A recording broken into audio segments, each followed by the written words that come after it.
Welcome students, welcome to our English class.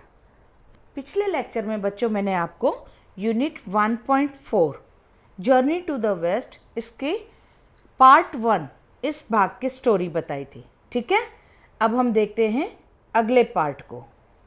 C there on your screen unit 1.4 title is journey to the west. Okay, और हम देखने वाले हैं इस कहानी का दूसरा और अंतिम भाग।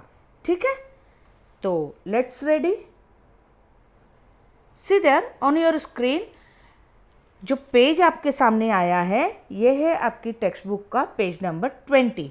लास्ट में मैं जो लाइन कह रही थी पिछले वीडियो में, उसमें मैंने स्टार्टिंग में कहा था, However, the kind Teti Guanyin has offered each of them one more chance। यहाँ पर more chance आ गया है और इसके पहले वाली लाइन वहाँ पर थी। तो मैंने आपको बताया था पिछले लेक्चर में कि ये जो कहानी है ये किस पर आधारित है, युआन शांग की भारत यात्रा पर। ठीक है, उसमें हमने देखा कि किस प्रकार से जब युआन शांग भारत आए तो उन्होंने तकरीबन कितने वर्षों का समय लगा उन्हें यहाँ आने के लिए? 17 वर्ष। 17 वर्ष उन्हें आने के लिए लगे, क्योंकि ये जो कहानी है ये किस समय की है? 7वीं शताब्दी की, और लिखी गई है 16वीं शताब्दी में। और इस कहानी के लेखक है वू चैंग। ये मैंने आपको पिछले इसमें ही बता दिया था। अब उसमें मैंने आपको बताया था कि जब युआन शांग चाइना से भारत की ओर आए, ये उनकी एक तीर्थ यात्रा थी। उनका सपना था कि वे गौतम बुद्ध उनके स्क्रिप्चर को यहाँ से ले जाकर वहाँ चाइना में उनके उपदेशों का और उनकी नीतियों का वहाँ पर प्रचार प्रसार करें। अब इतने कठिन यात्रा को आसानी से, यानी एक बहुत ही आसान सेफली सुरक्षित तरीके से चाइना से यहाँ आना और अपना स्क्रिप्चर्स यहाँ वहाँ जाकर उन्होंने जो इकट्ठा किए उपदेश वगैरह, वो सारे स्क्रिप्चर्स लेकर पुनः चाइना चले जाना, ये किसी चमत्कार से कम नहीं था। ये एक बहुत ही अविश्वसनीय घटना थी। तो इसमें मैंने आपको बताया उस समय क्या हुआ था। सभी कुछ लोक कथाएँ हुई कि भाई जो युआन शांग ने यहाँ यात्रा की है उसमें ज़रूर उनकी मदद कुछ दैवीय शक्तियों ने की होगी, नहीं तो इस ऐसे कठिन और बहुत ही रोमांचक यात्रा को बगैर किसी नुकसान के या किसी तकलीफ़ के आसानी से कर लेना ये कोई चमत्कार से कम नहीं है।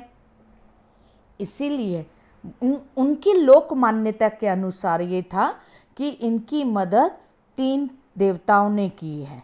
ठीक है, ये क्यों हुआ था ऐसा, ये भी मैंने आपको बताया कि उनकी जो देवी थी मर्सी, यानी दया की देवी, देवी ग्वेनियन है ना, इन्होंने क्या किया था, 3 लोगों को, 3 कैरेक्टर्स, स्पेशल पीपल यानी बहुत ही विशेष लोग, मैंने आपको बताया सन वुकोंग, जूबाजी एंड शा वुजिंग, इन लोगों को उन्होंने क्या कहा था कि यदि आप युआन शांग की इस तीर्थ यात्रा में सहयोग करोगे, उनके इस पवित्र कार्य में उनकी मदद करोगे, तो आपको पुनः स्वर्ग में आने का चांस मिलेगा।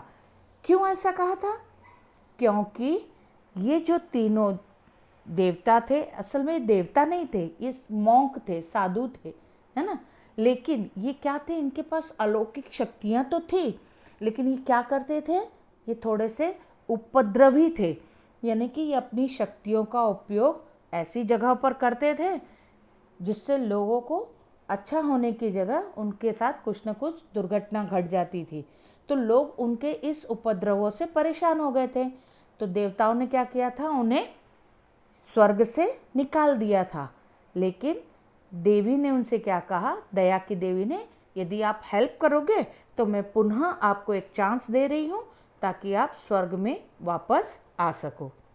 यहाँ पर उन्होंने वही कहा है। देखो आगे line, if you help the holy monk in his pilgrimage to India if you use your powers for this good work then you may return to heaven. मैंने अभी बोला ना, हेवन यानी स्वर्ग। तो उन्होंने क्या कहा, यदि तुम इस पवित्र साधु यानी युआन शांग की इस तीर्थ यात्रा के, जो तीर्थ यात्रा वो कर रहे थे भारत आने के लिए, उस समय यदि तुम अपनी इन अलौकिक शक्तियों का उपयोग इस पवित्र कार्य के लिए करोगे तो तुम्हें पुनः स्वर्ग में आने का अवसर प्राप्त होगा। ठीक है। That is why the three characters have agreed to be Yuan Shangs।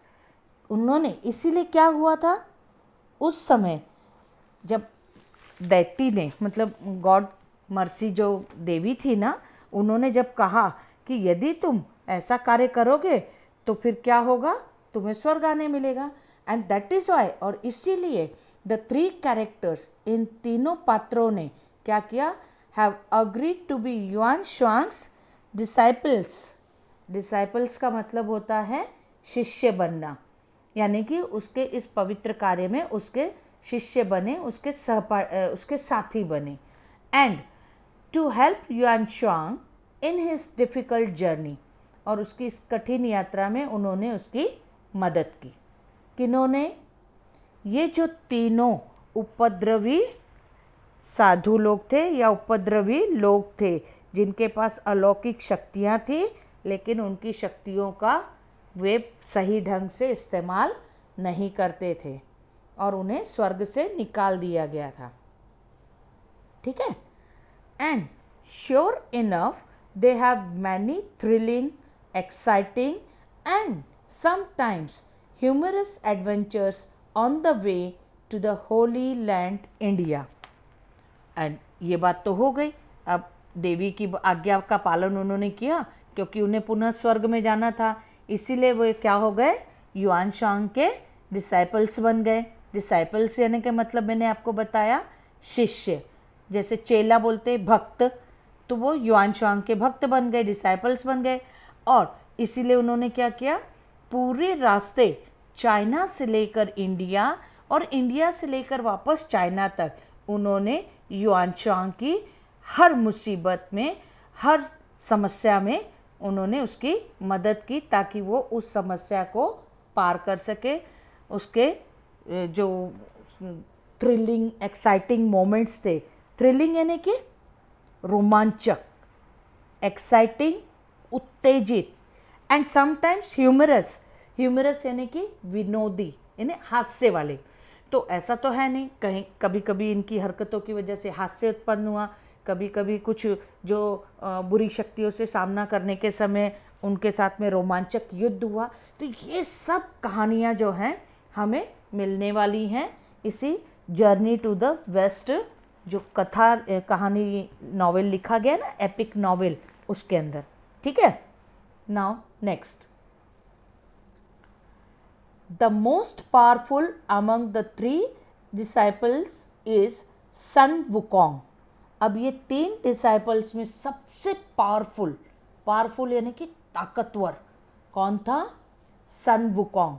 और मैंने आपको बताया सन वुकोंग को दूसरा नाम क्या दिया गया है, या उसके और एक नाम से उसे जाना जाता है, और वो नाम है, यस आपको बताया था, क्या नाम है, याद आया? चलो ठीक है, मैं ही बताती हूँ, मंकी किंग, है ना। मैंने आपको बोला था ये पिक्चर भी देखना, आपको मिलेंगी। ठीक है, नेक्स्ट टाइम देखना आप लोग इसको, पहले लेसन कंप्लीट करते हैं। Okay. Everything about him is extra ordinary.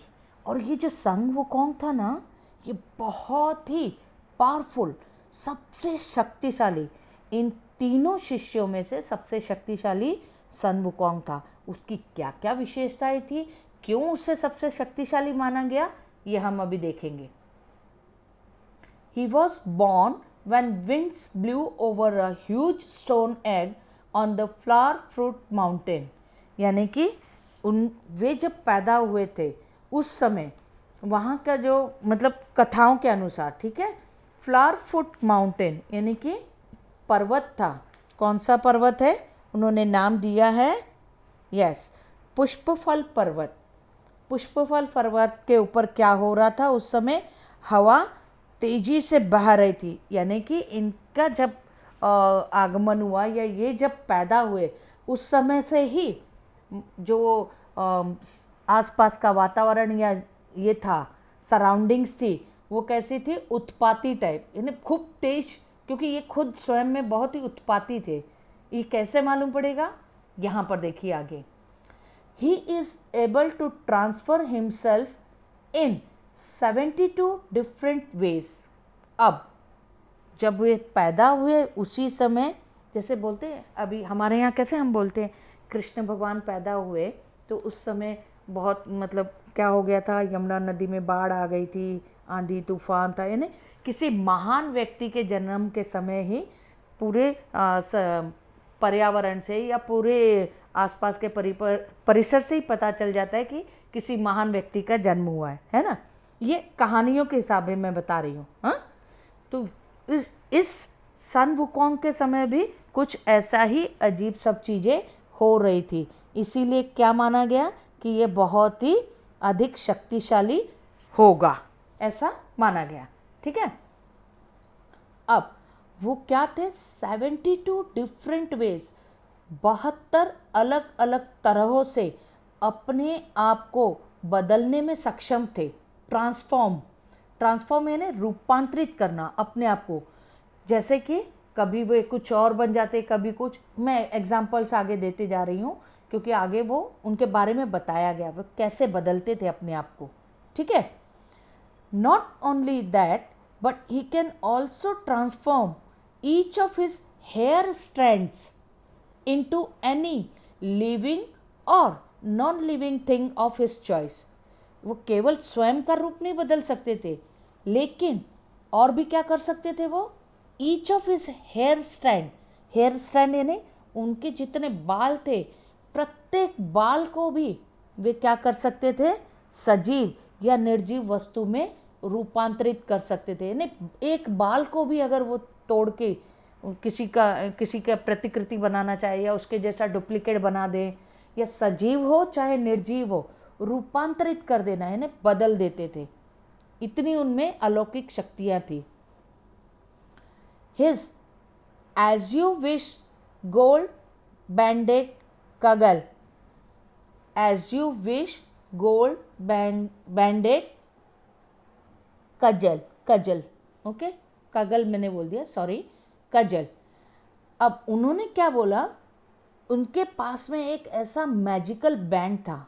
Magical क्या था बेटा, ये छोटा सा एक आप उसको बोल सकते हो बैंड की जगह पे आप बोलो छोटी लाठी, आप छोटी लाठी बोलो, या फिर जैसे हम देखो अपने यहाँ सौंटी रहती ना, सौंटी कपड़े धोने वाली, छोटा सा मोटा सा, है ना, कपड़े धोते जिससे कपड़े पीटते, सोंटा, है ना, हम उसे क्या कहते हैं, धोखा कहते हैं या सोटा कहते हैं।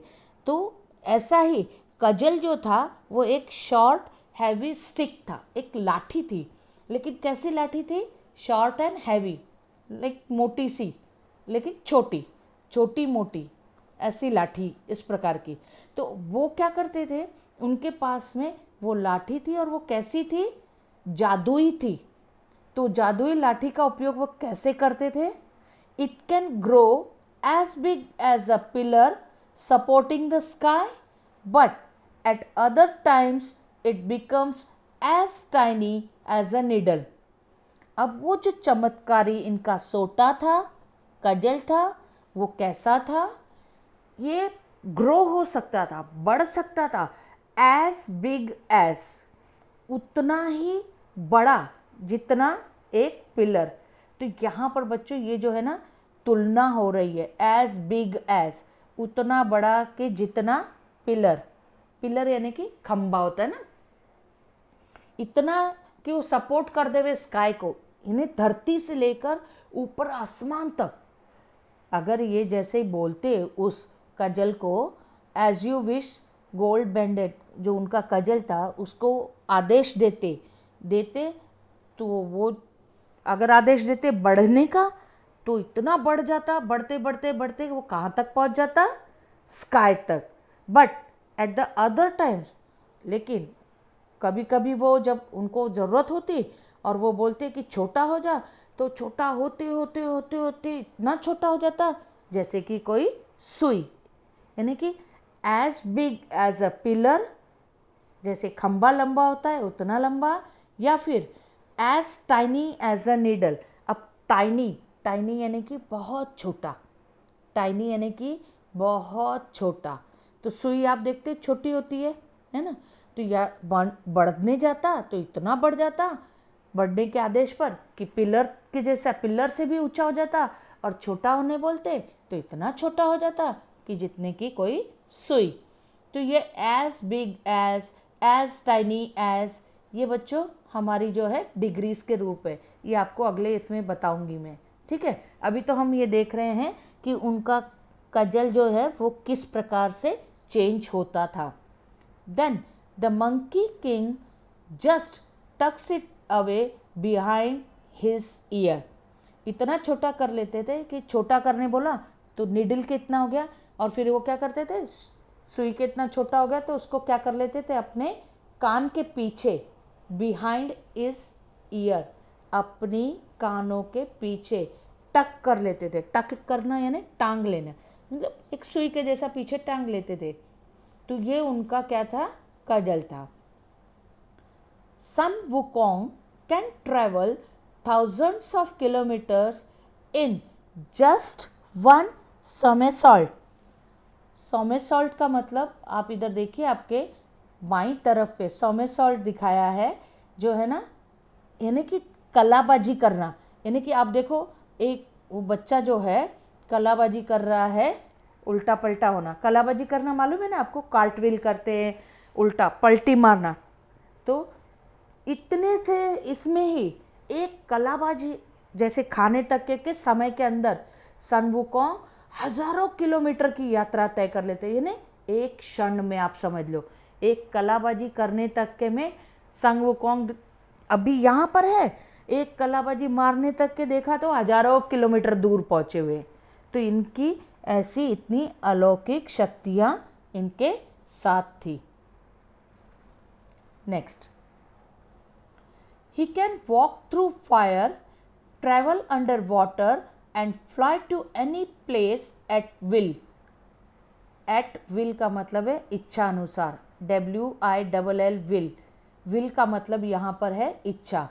अपनी इच्छा अनुसार वो जहाँ चाहे वहाँ उड़कर जा सकते थे। he can walk through fire, वो आग में चल सकते थे। travel under water, पानी में तैर सकते थे।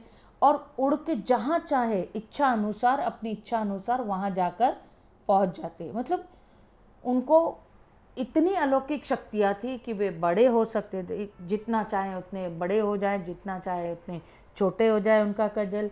उसके बाद भी वो तैर सकते थे पानी के अंदर, उसके बाद वे आग में चल सकते थे, उड़ के कहीं भी आ जा सकते थे। तो ये सारी अलौकिक शक्तियाँ उनमें थी। किसमें? सन वुकोंग में। Okay, his body is as hard as a diamond, so no one and nothing can injure him. अब उनकी बॉडी जो थी वो इतनी कठोर थी जैसे कि कोई डायमंड। आपको पता है, आपने साइंस में भी पढ़ा है कि सबसे कठोर पदार्थ जो है वो क्या है, डायमंड है। ओके, तो उनकी बॉडी उतनी कठोर थी जैसे कि कोई हीरा। So no one and nothing can injure him, कोई भी उन्हें नुकसान नहीं पहुंचा सकता था। His golden gaze fiery eyes have x-ray vision, no one can deceive him. अब उनकी जो आंखें थी वो कैसी थी आंखें? उनकी आंखें सुनहरी, आग उगलने वाली, फायरी, यानी कि आंखें सुनहरी थी। आंखों से ऐसा लगता था जैसे आग निकल रही है। ऐसा था कि वो सामने वाले को अगर देख लेते थे ना, तो सामने वाला उनके साथ कोई धोखा नहीं कर सकता था। कोई किसी रूप में उनके धोखे मतलब करके कुछ अलग सा बन के उनको उनके सामने आ जाए कि नहीं मैं बहुत अच्छा हुई हूँ। तो उनकी जो एक्सरे जैसी आंखें थी, एक्सरे मशीन तो आपको पता है ना बच्चों, एक्सरे मशीन से क्या होता है, हमारे इनर पार्ट में जैसे हमें देखना है ना, छाती में कफ जमा है या कुछ, तो डॉक्टर बोलते हैं ना एक्सरे करा के आ जाओ देखने के लिए, अंदर के भागों को निरीक्षण कर लेना। तो उसी प्रकार की इनकी आंखें थी सन वुकोंग की। उनकी आंखों से कोई भी बच नहीं सकता था। धोखेबाज लोगों को, या किसी ने मुखौटा चढ़ा के आ गया, कोई ऐसे डिस्गाइज करना यानी कि वेश बदल के आ गया है, तो वे तुरंत पकड़ लेते थे उनको, है ना। Sun Wukong is brave and intelligent but he is also a trickster. अब सन वुकोंग बहुत ही बहादुर थे, बहुत ही इंटेलिजेंट। इंटेलिजेंट का मतलब क्या होता है? होशियार, है ना। लेकिन उनकी एक खराबी क्या थी उनकी, कि वे ट्रिक्स्टर थे। ट्रिक्स्टर का मतलब होता है बहुत ही शरारती या छलिया, यानी कि वो अपनी इन सारी खूबियों का उपयोग क्या करते थे? बदमाशियों में लगा देते थे, शरारतें करने में, जिसकी वजह से क्या हो गया था, इन लोगों को स्वर्ग से निकाल दिया गया था। He loves to have fun. और ये क्या करते थे? इनको खाली मजाक करना, मस्ती करना, शरारतें करना पसंद था। और अपनी शरारतों में ये अपनी अलौकिक शक्तियों का दुरुपयोग करते थे, है ना। थे वो बहुत अच्छे, बहुत बहादुर, बहुत ही होशियार सब, लेकिन अपनी शक्तियों का वे दुरुपयोग करते थे शरारतें करने में। And some of his super powers help him to just that. He has a vase which can सक इन एवरीथिंग एंड एनीवन।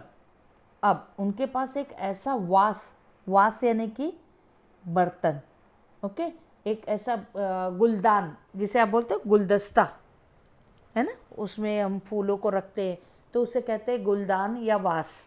हाँ, अब इनके पास एक ऐसा वास था, यानी कि वो फूलदान या गुलदान था, विच कैन सक इन यानी निगलना, सक करना, इन एनीथिंग और एनीवन। वो गुलदान किसी को भी निगल सकता था, अपने अंदर ले सकता था।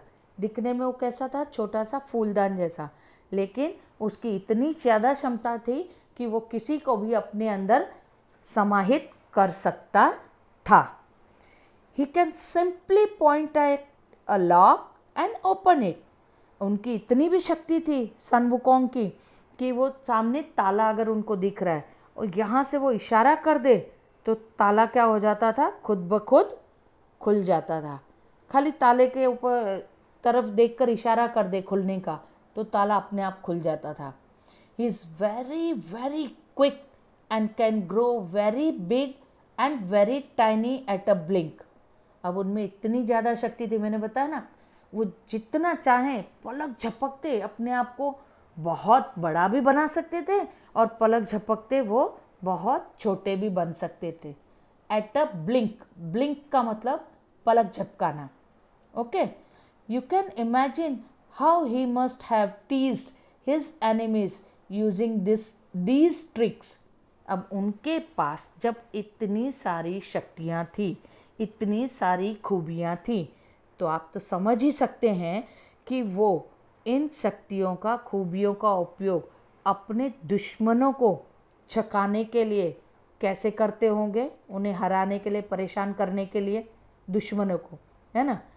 अब सामने वाला अगर मारने को आया है, सामने सन वुकोंग दिख रहा है, मारने के लिए जा रहा है, वो अपने आप को छोटा कर लिए एकदम, कभी एकदम बड़ा कर लिए, कभी उड़ गए वहाँ पर।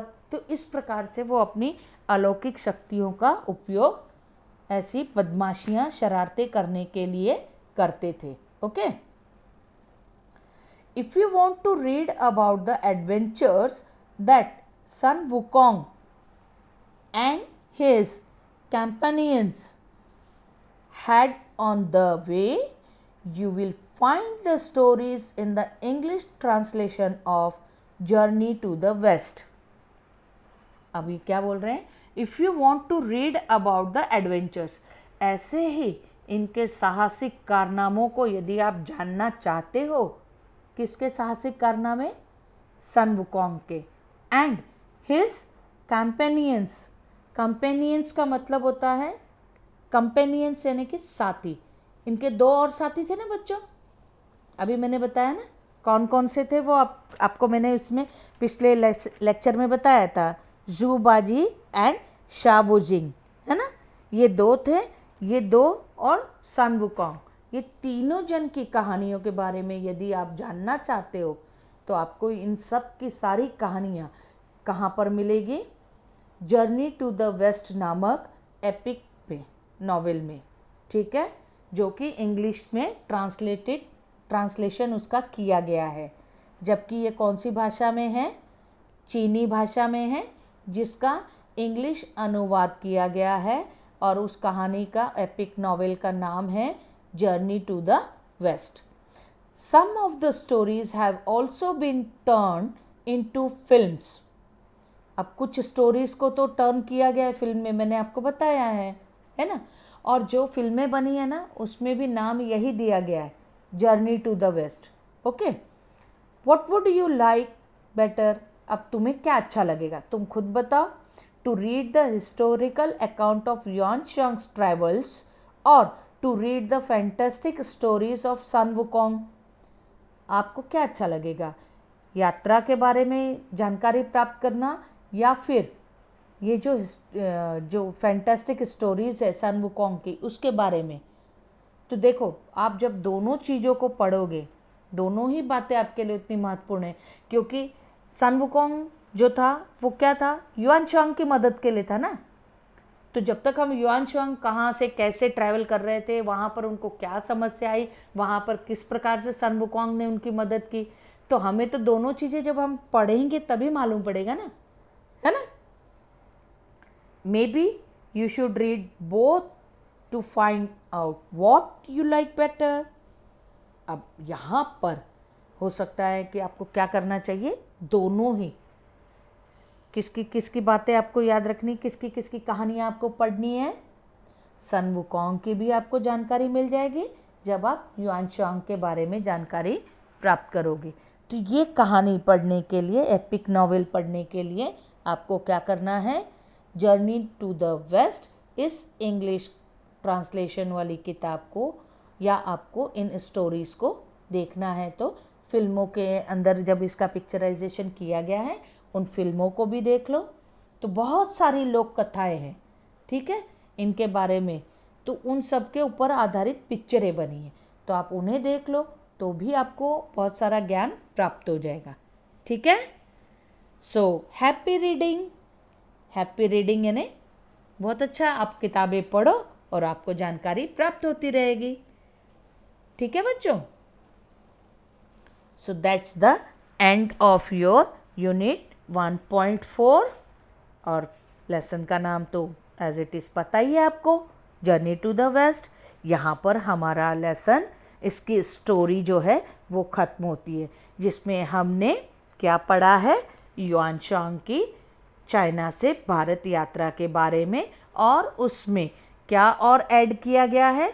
कुछ लोक कथाएँ, जिसमें हम 3 जो स्पेशल महत्वपूर्ण लोग हैं, सन वुकोंग या फिर उनका नाम है मंकी किंग, ज़ुबाजी या फिर उनका दूसरा नाम है पिग्सी, एंड शाओवुजिंग या फिर उनका दूसरा नाम है सैंड प्रिस्ट, रेत का संत या प्रिस्ट यानी कि संत, ठीक है। तो इनके मदद से कैसे युआन चांग भारत आए और पुनः भारत से वापस चाइना गए, ये इस कहानी का जो जर्नी टू द वेस्ट है, इसका नॉवेल जो आप पढ़ोगे तो आपको इसके बारे में पूरी जानकारी प्राप्त हो जाएगी। यहाँ पर हमने केवल सन वुकोंग की कुछ विशेषताओं के बारे में जानकारी प्राप्त की है। ओके, यहाँ पर आपका लेसन खत्म हुआ। आशा करती हूँ आपको ये लेसन अच्छे से समझ में आया होगा। यदि आधा आधा करके न समझ में आ रहा है तो दोनों वीडियोस एक साथ देखो, पहले पहला पार्ट देख लो, लगातार में दूसरा पार्ट देख लो, तो पूरी कहानी आपको अच्छे से समझ में आ जाएगी, ठीक है। अब हम मिलेंगे हमारे इंग्लिश के अगले लेक्चर में, जिसमें हम ये जो लेसन हमने अभी कंप्लीट किया है टेक्स्ट बुक का, पेज नंबर 18, 19, 20 और 21, ठीक है। यहाँ पर मैंने आपको पहले ही बता दिया, जो ग्लोसरीज है वो आपको देखकर लिख लेनी है। इसके एक्स्ट्रा क्वेश्चन आपको मैं अगले लेक्चर में करा रही हूँ। ओके, तब तक के लिए बाय बाय।